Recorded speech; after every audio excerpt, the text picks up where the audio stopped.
Kung kayo po ay animal lover at gamer, dapat niyo pong malaman itong Critters Breakout. Unang dapat niyo malaman, yung developer po ng game na to ay tumutulong sa mga animal shelters.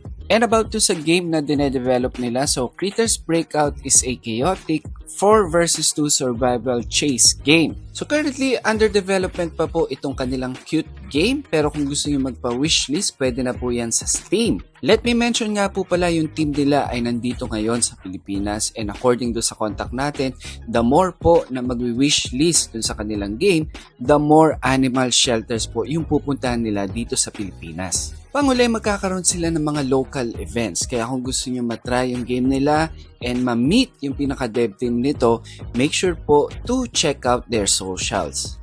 Kung gusto nyo po supportahan yung mga ganitong games na tumutulong sa mga animal shelters, so ilalagay ko po yung socials ni Critters Breakout, pati po yung Steam link page nila sa ating comment section.